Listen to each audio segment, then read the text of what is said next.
तो पिछला वीडियो में आप लोगों ने देखा कि डायबिटीज़ के क्या क्या लक्षण हो सकते हैं, डायबिटीज़ के क्या सिम्टम्स हो सकते हैं। और आज की वीडियो में हम जानेंगे कि डायबिटीज़ आखिर क्यों होता है। ठीक है, कॉजेज़ ऑफ डायबिटीज़ आज के वीडियो में हम डिस्कस करेंगे। नमस्कार दोस्तों, मेरा नाम डॉक्टर अनुपम घोष है। मैं एक डायबिटीज़ कोच हूँ और एक फिटनेस न्यूट्रिशन स्पेशलिस्ट। तो आज हम बात कर रहे हैं डायबिटीज़ आखिर क्यों होता है, कॉजेज़ ऑफ डायबिटीज़। तो आज के वीडियो में हम डिस्कस करेंगे कि टाइप 1 डायबिटीज़ आखिर क्यों होता है, टाइप 2 डायबिटीज़ क्यों होता है, जेस्टेशनल डायबिटीज़ क्यों होता है और क्या क्या और कारण हो सकते हैं जिसके कारण डायबिटीज़ आपको हो सकता है। हालांकि इन सब में टाइप 2 डायबिटीज़ जो है सबसे कॉमन है। 80 to 90% लोगों को जो है टाइप 2 डायबिटीज़ होता है। तो इसीलिए इसके बारे में हम वीडियो के अंत में जानेंगे। उसके पहले हम जानने की कोशिश करेंगे कि आखिर टाइप 1 डायबिटीज़ क्यों होता है, जेस्टेशनल डायबिटीज़ क्यों होता है और किस कारणवश आपको डायबिटीज़ हो सकता है।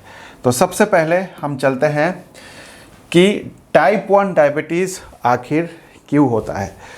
टाइप 1 डायबिटीज़ बहुत ही अनकॉमन है, उतना कॉमन नहीं है। 10 से 15% लोगों को टाइप 1 डायबिटीज़ हो सकता है। ये यूजुअली बच्चों में होता है और एडल्ट्स में भी हो सकता है किसी किसी कंडीशन में। लेकिन आखिर टाइप 1 डायबिटीज़ क्यों होता है? तो जब भी आपका इम्यून सिस्टम एक प्रोटेक्टिव मैकेनिज़्म होता है। आपकी इम्यून सिस्टम जब पैनक्रियास को अटैक करता है, और पैनक्रियास का क्या रोल है, पैनक्रियास जो है इंसुलिन प्रोड्यूसिंग बीटा सेल्स, ठीक है, insulin producing beta cells, pancreas में बीटा सेल्स होता है और बीटा सेल से इंसुलिन रिलीज होता है। जब आपकी इम्यून सिस्टम बीटा सेल्स को डिस्ट्रॉय कर देता है या अटैक करता है, उस कंडीशन में आपको टाइप 1 डायबिटीज़ हो सकता है। ठीक है, ये टाइप 1 डायबिटीज़ जो है जीन्स के कारण भी हो सकता है। बहुत सारे आपके जीन्स में प्रॉब्लम है, हेरिडिटरी है, आपकी फैमिली हिस्ट्री है, तो उस कंडीशन में भी हो सकता है। एनवायरमेंटल फैक्टर्स के कारण भी हो सकता है, जैसे कि बॉडी में इन्फ्लामेशन हो गया या फिर इन्फेक्शन हो गया। कई बार बहुत ज़्यादा लोगों को इन्फेक्शन हो जाता है, जिसके कारण आपकी इम्यून सिस्टम जो है आपको प्रोटेक्ट करता है, एंटीबॉडीज़ डेवलप होता है और वही एंटीबॉडीज़ आपके बीटा सेल्स को डिस्ट्रॉय कर देता है। तो उस कंडीशन में आपको टाइप 1 डायबिटीज़ हो सकता है। ठीक है, इसके बाद हम बात करते हैं कि जेस्टेशनल डायबिटीज़। तो जेस्टेशनल डायबिटीज़ आप लोग को पता है कि जब भी कोई महिला प्रेग्नेंट होते हैं तो उस कंडीशन में अगर उनको डायबिटीज़ होता है तो उनको जेस्टेशनल डायबिटीज़ होता है। और जेस्टेशनल डायबिटीज़ क्यों होता है? जेस्टेशनल डायबिटीज़ होने का बहुत सारे रीज़न है। ठीक है, बहुत सारे रीज़न हो सकता है। तो सबसे इम्पॉर्टेंट है इंसुलिन रेजिस्टेंस। इंसुलिन रेजिस्टेंस के कारण ही जेस्टेशनल डायबिटीज़ होता है, या फिर ओवरवेट, ओबेसिटी, या फिर जीन्स या फैमिली हिस्ट्री। तो अगर आपके परिवार में किसी को जेस्टेशनल डायबिटीज़ हो रखा है पहले, आपके माता जी को या दादी को या नानी को, किसी को भी, तो फैमिली हिस्ट्री अगर है तो उस कंडीशन में भी जेस्टेशनल डायबिटीज़ हो सकता है। लेकिन सबसे इम्पॉर्टेंट कॉज जो है वो है ओबेसिटी या ओवरवेट, और जिसके कारण आपको इंसुलिन रेजिस्टेंस हो सकता है। तो अगर आप ओबीज है या ओवरवेट है तो उसके कारण आपको इंसुलिन रेजिस्टेंस हो सकता है, और इंसुलिन रेजिस्टेंस के कारण आपको जेस्टेशनल डायबिटीज़ हो सकता है। ठीक है, तो इसीलिए आप देखते होंगे कि जो भी महिला बहुत ज़्यादा ओबीज है, ओवरवेट है, शुरू से प्रेगनेंसी के पहले ही उनको ज़्यादा खतरा रहता है जेस्टेशनल डायबिटीज़ का। जेस्टेशनल डायबिटीज़ में होता क्या है कि आपके जो बेबी है, प्लेसेंटा है, उसके कारण बहुत सारे हार्मोन्स वगैरह बॉडी में सिक्रीट होता है, रिलीज़ होता है, और उसी के कारण इंसुलिन रेजिस्टेंस हो सकता है। अब सवाल ये आता है कि सारे लोगों को जेस्टेशनल डायबिटीज़ आखिर क्यों नहीं होता है, क्यों सबको नहीं होता है? ठीक है, उसका भी रीज़न है। तो देखिए, इंसुलिन रेजिस्टेंस का मतलब है कि आपकी बॉडी जो है ठीक तरह से इंसुलिन यूज़ नहीं कर पा रही है। हालांकि ये देखा गया है कि जो भी प्रेग्नेंट होते हैं उनमें कुछ ना कुछ इंसुलिन रेजिस्टेंस ज़रूर होता है, लेकिन काफ़ी महिलाओं में उनकी बॉडी जो है इंसुलिन अच्छी मात्रा में सिक्रीट करती है और ज़्यादा इंसुलिन सिक्रीशन हो जाता है, इंसुलिन सिक्रीशन ज़्यादा होता है, जिसके कारण वो इंसुलिन रेजिस्टेंस को ओवरकम कर लेते हैं और इसीलिए उनको जेस्टेशनल डायबिटीज़ नहीं होता है। लेकिन बहुत सारे महिला ऐसे हैं जो इंसुलिन रेजिस्टेंस को ओवरकम नहीं कर पाते। इसका मतलब है कि उनकी बॉडी और ज़्यादा इंसुलिन नहीं बना पाती है, जिसके कारण इंसुलिन रेजिस्टेंस होता है और जिसके कारण उनको जेस्टेशनल डायबिटीज़ भी होता है। जेस्टेशनल डायबिटीज़ भी रिवर्सेबल है। ज़्यादातर केसेस में ये देखा गया जिसको जेस्टेशनल डायबिटीज़ होता है 50-60% लोगों में अपने आप डिलीवरी के बाद ठीक हो जाता है, लेकिन कुछ महिलाओं में जेस्टेशनल डायबिटीज़ जो है टाइप 2 डायबिटीज़ में कन्वर्ट हो जाता है, वो ख़त्म नहीं होता है, जो कि 100% रिवर्सेबल है। आप उसको भी रिवर्स कर सकते हैं, ठीक है। उसके बाद आता है और क्या कॉजेज़ हो सकते हैं, और क्या कॉजेज़ हो सकते हैं, अदर कॉजेज़। बहुत सारे ऐसे और भी बहुत सारे कारण हैं जिसके कारण आपको डायबिटीज़ हो सकता है। तो अगर मैं सबसे इम्पॉर्टेंट अदर कॉजेज़ की बात करूं तो वो है जेनेटिक म्यूटेशंस, यानी कि आपके जीन्स में जब म्यूटेट होता है, आपके जीन जो है म्यूटेट होता है, जेनेटिक म्यूटेशंस होता है और उसके कारण आपको डायबिटीज़ हो सकता है। सबसे इम्पॉर्टेंट है मोनोजेनिक डायबिटीज़। मोनोजेनिक डायबिटीज़ में मोडी हो सकता है या फिर नियोनेटल डायबिटीज़ हो सकता है, सिस्टिक फाइब्रोसिस हो सकता है, हेमोक्रोमेटोसिस हो सकता है। तो मोनोजेनिक डायबिटीज़ आखिर क्या है? मोनोजेनिक डायबिटीज़ आखिर क्या है? तो मोनोजेनिक डायबिटीज़ में 2 टाइप के डायबिटीज़ हो सकते हैं, या पहला है मोडी और दूसरा है नियोनेटल डायबिटीज़। नियोनेटल डायबिटीज़ मतलब होता है कि अगर किसी बच्चे को 6 महीने के अंदर अगर किसी बच्चे को नियोनेटल डायबिटीज़ होता है, डायबिटीज़ हो जाता है, तो उसको नियोनेटल डायबिटीज़ बोलते हैं और वो बेसिकली जीन के म्यूटेशन के कारण होता है। सिंगल जीन, मोनोजेनिक का मतलब है सिंगल जीन में जब म्यूटेशन हो जाता है तो उसके कारण छोटे बच्चों में जो पैदा हुआ है, तो 6 महीने के बच्चे को या उसके नीचे 6 महीने या उसके नीचे अगर जीन में म्यूटेशन हो जाता है उसके कारण डायबिटीज़ होता है, तो उसको बोलते हैं नियोनेटल डायबिटीज़। उसके बाद जो एडल्ट लाइफ में जिसको डायबिटीज़ होता है जीन म्यूटेशन के कारण, उसको बोलते हैं मोडी। मोडी का मतलब है maturity onset diabetes of the young, maturity onset diabetes of the young, और ये जीन म्यूटेशन के कारण होता है। मोडी भी बहुत टाइप के हो सकते हैं, 13 या 14 टाइप का मोडी है, ठीक है। ये वो जीन म्यूटेशन के कारण होता है और उस कंडीशन में आपको दवाई या इंसुलिन की ज़रूरत पड़ सकती है। ज़्यादातर मोडी केसेस में इंसुलिन की ज़रूरत नहीं पड़ती है, वहाँ पे आपको दवाई से ही चल जाता है। सल्फोनाइलयूरिया दवाई आता है, उस दवाई से आपका मोडी ठीक हो सकता है। मोडी को ठीक होने का मतलब है कि आपके शुगर को कंट्रोल किया जा सकता है। बेसिकली क्या होता है यहाँ पे, जब आपके जीन्स म्यूटेशन होते हैं तो आपके जो बीटा सेल्स है उसकी इंसुलिन प्रोडक्शन जो है काफ़ी कम होता है, तो इंसुलिन लेवल काफ़ी कम हो जाता है, ठीक है। इसके अलावा सिस्टिक फाइब्रोसिस के कारण भी डायबिटीज़ हो सकता है। सिस्टिक फाइब्रोसिस में क्या होता है कि म्यूकस प्रोडक्शन होता है, थिक म्यूकस प्रोडक्शन होता है, जिसके कारण आपके पैनक्रियाज में स्कारिंग हो जाती है, और इसी स्कारिंग के वजह से आपके बीटा सेल्स जो है इंसुलिन ठीक तरह से नहीं बना पाती है। तो सिस्टिक फाइब्रोसिस के कारण भी आपको डायबिटीज़ हो सकता है। अगला है हेमेक्रोमेटोसिस का मतलब है कि जब आपकी बॉडी काफ़ी मात्रा में आयरन स्टोर करके रख लेता है, स्टोर टू मच आयरन, ठीक है, बहुत ज़्यादा आयरन आपके बॉडी में हो जाता है, स्टोर हो जाता है, तो उसको बोलते हैं हेमेक्रोमेटोसिस, और जिसके कारण आपके पैनक्रियास को डैमेज कर सकता है। आपका पैनक्रियास अगर डैमेज हो गया तो फिर इंसुलिन प्रोडक्शन भी कम हो सकता है, जिसके कारण आपको डायबिटीज़ हो सकता है। अगला है हार्मोनल डिजीज़ भी आप देख सकते हैं कि अगर आपको कशिंग सिंड्रोम है, एक्रोमीगैली है या हाइपरथायरॉयडिज्म है, तो उस कंडीशन में भी आपको डायबिटीज़ हो सकता है। ठीक है। तो कशिंग सिंड्रोम में क्या होता है? कशिंग सिंड्रोम में आपका बॉडी जो है बहुत ज़्यादा कॉर्टिसोल बनाता है, और कॉर्टिसोल को हम स्ट्रेस हार्मोन भी बोलते हैं। अगर आप स्ट्रेस में हैं तो उस कंडीशन में भी कॉर्टिसोल लेवल काफ़ी हाई हो जाता है, जिसको स्ट्रेस हार्मोन बोलते हैं। और कॉर्टिसोल अगर हाई होगा तो ये इंसुलिन का उल्टा काम करता है, इंसुलिन का फंक्शन को रोक देता है, जिसके कारण आपको डायबिटीज़ हो सकता है। तो अगर आपको कशिंग सिंड्रोम है, कॉर्टिसोल लेवल बढ़ेगा, स्ट्रेस हार्मोन बढ़ता है, तो उस कंडीशन में भी आपको डायबिटीज़ हो सकता है। ठीक है, जिसको हम या फिर आप स्ट्रेस इंड्यूस डायबिटीज़ भी कह सकते हैं। जब आपको स्ट्रेस होता है तो कॉर्टिसोल लेवल बहुत ज़्यादा बढ़ जाता है, उस कंडीशन में भी आपको डायबिटीज़ हो सकता है। अगला है एक्रोमीगली।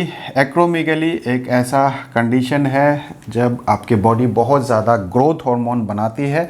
बहुत ज़्यादा ग्रोथ हार्मोन बनाने से भी आपका बॉडी जो है इंसुलिन प्रोडक्शन को कम कर देता है, और जिसके कारण आपको डायबिटीज़ हो सकता है। ठीक है, हाइपरथायरॉयडिज्म के वजह से भी आपको डायबिटीज़ हो सकता है। जो थायराइड ग्लैंड है वो बहुत ज़्यादा थायराइड हार्मोन जब बनाती है तो हाइपरथायरॉयडिज्म होता है, और अगर आपको हाइपरथायरॉयडिज्म है तो उस कंडीशन में भी आपको डायबिटीज़ हो सकता है। इसके बाद और भी कुछ कारण हैं जिसके कारण आपको डायबिटीज़ हो सकता है।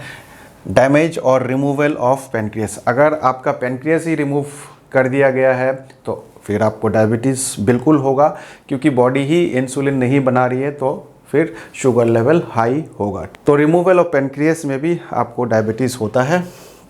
इसके अलावा अगर आपको पेनक्रियाटाइटिस है, पेनक्रियाटिक कैंसर है, ट्रॉमा है, तो इन सारे कंडीशन में भी आपको डायबिटीज़ हो सकता है। ठीक है, बहुत सारे ऐसे मेडिसिन्स हैं जिसके कारण आपको डायबिटीज़ हो सकता है। मेडिसिन के कारण भी डायबिटीज़ हो सकता है। सबसे इम्पॉर्टेंट आता है स्टैटिन। आपने देखा होगा कि आपके कोलेस्ट्रॉल बढ़ गया, ट्राइग्लिसराइड बढ़ गया, एलडीएल बढ़ गया, तो आपके डॉक्टर आपको सबसे पहले स्टैटिन देते हैं। और अगर आपको डायबिटीज़ नहीं है और आप इस ड्रग का सेवन करते हैं तो उस कंडीशन में भी आपको डायबिटीज़ हो सकता है। Statins induces diabetes. ऐसे बहुत सारे क्लिनिकल रिसर्च पेपर है हमारे पास जिसमें ये देखा गया है कि स्टैटिन लेने से आपको डायबिटीज़ होता है। जिनको डायबिटीज़ नहीं है और वो स्टैटिन ले रहे हैं तो उनको फ्यूचर में डायबिटीज़ हो सकता है। ठीक है, ऐसे और भी बहुत सारे ड्रग्स हैं जैसे स्टेरॉइड्स। ठीक है, अगर किसी को इन्फेक्शन हो गया या कुछ और बीमारी हो गया जिसके कारण स्टेरॉइड्स देना पड़ता है। कई बार स्टेरॉइड्स जो है एक लाइफ सेविंग ड्रग है, लेकिन स्टेरॉइड्स अगर आप बहुत लंबे समय तक या बहुत हाई डोज में लेते हैं तो उस कंडीशन में भी आपकी शुगर बढ़ता है और आपको डायबिटीज़ हो सकता है।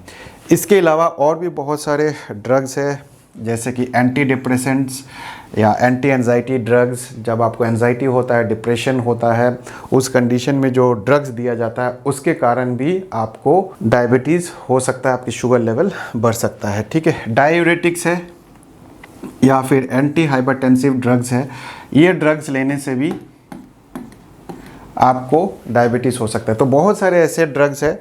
ये तो कुछ ड्रग्स मैंने आपको गिनाए, इसके अलावा भी और भी बहुत सारे ड्रग्स हैं। उसकी लिस्ट में डाल दूंगा तो बहुत लंबा हो जाएगा। 200-300 ड्रग्स ऐसे हैं जिसके कारण डायबिटीज़ हो सकता है। ये मैंने बस कुछ ग्रुप ऑफ ड्रग्स मैंने आप लोग को बता दिया जो काफ़ी कॉमन है जिनके कारण आपको डायबिटीज़ हो सकता है। और अब आते हैं सबसे इम्पॉर्टेंट टॉपिक पे कि टाइप 2 डायबिटीज़ क्यों होता है। टाइप 2 डायबिटीज़ सबसे कॉमन है। 80-90% लोगों को टाइप 2 डायबिटीज़ होता है। और टाइप 2 डायबिटीज़ आखिर क्यों होता है, अगर आपने ये जान लिया और ये सारे फैक्टर्स के कारण आपको टाइप 2 डायबिटीज़ हो सकता है, और अगर आपने ये फैक्टर्स को एलिमिनेट कर दिया तो आप डायबिटीज़ को रिवर्स भी कर सकते हैं। तो आइए देखते हैं कि टाइप 2 डायबिटीज़ आखिर क्यों होता है। तो सबसे इम्पॉर्टेंट फैक्टर जो है, सबसे इम्पॉर्टेंट फैक्टर मैं मानता हूँ मेरे हिसाब से, वो है एक्सेस कार्बोहाइड्रेट। Excess carbohydrate. जब भी आप एक्सेस कार्बोहाइड्रेट खाएंगे तो आज नहीं तो कल आपको डायबिटीज़ होगा। ठीक है, एक्सेस कार्बोहाइड्रेट मैं किसको बोलता हूँ कि आपकी जितनी रिक्वायरमेंट है उससे ज़्यादा अगर आप कार्बोहाइड्रेट खाते हैं तो उसको एक्सेस कार्बोहाइड्रेट कहते हैं। इसको आप जो है परसेंटेज से भी बोल सकते हैं, ठीक है। अगर आपकी टोटल कार्बोहाइड्रेट 50% से ज़्यादा है, अगर आप 50% से ज़्यादा कार्बोहाइड्रेट लेंगे तो वो हाई कार्ब डाइट में आता है। और अगर आप हाई कार्ब डाइट ले रहे हैं और आप एक सीडेंटरी लाइफ जी रहे हैं तो फिर आपको डायबिटीज़ होना निश्चित है। लेकिन अगर आप बहुत ज़्यादा एक्टिव है, बहुत काम करते हैं, मेहनत करते हैं, तो आप 50-60% तक कार्बोहाइड्रेट लेके भी आप ज़िंदा रह सकते हैं, आपको डायबिटीज़ नहीं होगा। लेकिन अगर आप एक सीडेंटरी लाइफ जी रहे हैं और 50% से ज़्यादा आप कार्बोहाइड्रेट ले रहे हैं, 50% ऑफ योर टोटल कैलोरीज अगर आप कार्बोहाइड्रेट से ले रहे हैं तो आपको डायबिटीज़ होना निश्चित है। और इसीलिए ज़्यादातर लोगों को आज डायबिटीज़ है, क्योंकि ज़्यादातर dietitian, doctors, scientists, coaches, trainers सब आपको कहता है कि 50% तो आपको कार्बोहाइड्रेट लेना है। लेकिन 50% कार्बोहाइड्रेट तो आप ले लेते हैं, लेकिन उतना आपकी एक्टिविटी नहीं है, उतना कैलोरीज आप बर्न नहीं करते, जिसके कारण कार्बोहाइड्रेट, एक्सेस कार्बोहाइड्रेट जो है वो फैट में स्टोरेज हो जाता है। तो फैट में स्टोरेज होने की वजह से दो चीज़ होती है, एक तो इंसुलिन रेजिस्टेंस होता है, ठीक है। तो टाइप 2 डायबिटीज़ जो है बेसिकली इंसुलिन रेजिस्टेंस के कारण होता है। और एक्सेस कार्बोहाइड्रेट खाने से आपको ओवरवेट या ओबिसिटी होती है। तो अगर आप ओवरवेट है, इंसुलिन रेजिस्टेंस है, एक्सेस कार्बोहाइड्रेट आप खा रहे हैं, तो फिर आपको टाइप 2 डायबिटीज़ होना निश्चित है। और जैसे कि मैंने अभी थोड़ा देर पहले ही बताया था कि अगर आप एक सीडेंटरी लाइफस्टाइल जी रहे हैं, तो सीडेंटरी लाइफस्टाइल अगर आपका है, आप बैठे बैठे काम कर रहे हैं, कोई फिजिकल एक्टिविटी नहीं कर रहे, कोई एक्सरसाइज नहीं कर रहे, तो भी आपको टाइप 2 डायबिटीज़ हो सकता है। तो ये सबसे इम्पॉर्टेंट रीज़न मैं समझता हूँ, सबसे इम्पॉर्टेंट रीज़न है टाइप 2 डायबिटीज़ होने का, excess carbohydrate, insulin resistance, overweight, obesity, sedentary lifestyle, ठीक है। इसके बाद आता है अल्कोहल एंड स्मोकिंग। अगर आप स्मोकिंग करते हैं, अल्कोहल पीते हैं, रेगुलरली पीते हैं, बहुत ज़्यादा पीते हैं, तो भी आपको टाइप 2 डायबिटीज़ हो सकता है। इसके बाद स्ट्रेस एक बहुत ही इंपॉर्टेंट फैक्टर है, जैसे कि मैंने अभी थोड़ा देर पहले बताया कि स्ट्रेस इंड्यूस्ड डायबिटीज़ भी होता है। स्ट्रेस इंड्यूस्ड डायबिटीज़ जो होता है वो टाइप 2 कैटेगरी में ही आता है, अलग से स्ट्रेस इंड्यूस्ड डायबिटीज़ नहीं होता है। टाइप 2 डायबिटीज़ में ही स्ट्रेस इंड्यूस्ड डायबिटीज़ आता है। स्ट्रेस के कारण आपको टाइप 2 डायबिटीज़ हो सकता है। तो बहुत ज़्यादा अगर आपको स्ट्रेस है, और आजकल कॉर्पोरेट सेक्टर में लोग काम करते हैं तो बहुत ज़्यादा स्ट्रेस हो जाता है। इनफैक्ट मैंने 15 साल कॉर्पोरेट सेक्टर में काम किया था और मेरे को भी बहुत ज़्यादा स्ट्रेस था, और इसी के कारण मुझे भी टाइप 2 डायबिटीज़ हो गया था। तो अगर आपको स्ट्रेस है तो स्ट्रेस मैनेज करना बहुत ज़रूरी है। इसके अलावा इंसोम्निया, स्लीप, अगर आप रात को ठीक से सो नहीं रहे, स्लीप एक बहुत इंपॉर्टेंट फैक्टर है, रेस्ट बहुत इंपॉर्टेंट है। अगर आप बॉडी को रेस्ट नहीं देंगे, ठीक तरह से सोएंगे नहीं, तो भी आपको टाइप 2 डायबिटीज़ हो सकता है। क्योंकि जब आप सोते नहीं हैं तो बहुत सारे ऐसे हार्मोनल चेंजेस होते हैं जिसके कारण आपको टाइप 2 डायबिटीज़ होता है, जिसके कारण आपको पहले इंसुलिन रेजिस्टेंस होगा, ओवरवेट हो जाएगी, ठीक है। और उसके बाद फिर ये सारा प्रोसेस जो है सब इंटर रिलेटेड है, ठीक है। तो ये सबसे इम्पॉर्टेंट फैक्टर है। इसके बाद एक और फैक्टर हो सकता है जो कि हेरिडेटरी इतना कॉमन नहीं है। जीन्स के कारण अगर टाइप 2 डायबिटीज़ होता है तो उसको हेरिडेटरी बोलते हैं, फैमिली में है। यूजुअली हेरिडेटरी बहुत ही रेयर है, ठीक है। टाइप 2 डायबिटीज़ हेरिडेटरी के कारण बहुत ही रेयर कंडीशन में हो सकता है। यूजुअली ये एक टाइप 2 डायबिटीज़ जो है एक लाइफस्टाइल डिसऑर्डर है, न्यूट्रिशनल डिसऑर्डर है, डाइटरी डिसऑर्डर है। तो आप देख सकते हैं ये सारा चीज़ जो है ये आपके लाइफस्टाइल में ही आता है। Excess carbohydrate, insulin resistance, overweight, obesity, sedentary lifestyle, alcohol, smoking, stress, insomnia, ये सारे चीज़ जो है ये आपके लाइफस्टाइल में ही आता है। तो अगर आप अपने लाइफस्टाइल को ठीक नहीं करेंगे तो डायबिटीज़ ठीक नहीं कर सकते। अगर आपका लाइफस्टाइल ख़राब है, अगर आप एक्सेस कार्बोहाइड्रेट ले रहे हैं, इंसुलिन रेजिस्टेंस है, ओवरवेट है या ओबीस है, सीडेंटरी लाइफस्टाइल जी रहे हैं, अल्कोहल लेते हैं, स्मोक करते हैं, स्ट्रेस है, आपको इंसोम्निया है, स्लीप नहीं हो रही है, तो इसके कारण भी आपको डायबिटीज़ हो सकता है, ठीक है। So thank you so much इस वीडियो को देखने के लिए। उम्मीद करता हूँ कि इस वीडियो को देखने के बाद आपको समझ में आ गया होगा कि आखिर डायबिटीज़ क्यों होता है। बहुत तरह के डायबिटीज़ है और अलग अलग डायबिटीज़ के अलग अलग कारण हो सकते हैं। तो इस वीडियो को ज़्यादा से ज़्यादा शेयर करिए और अगले वीडियो में हम जानेंगे कि डायबिटीज़ के क्या रिस्क फैक्टर्स होते हैं। तो इस वीडियो में इतना ही। मैं मिलूंगा आप लोगों से एक नए वीडियो के साथ। तब तक स्वस्थ रहे, मस्त रहे। इस वीडियो को देखने के लिए आप सबका बहुत बहुत धन्यवाद।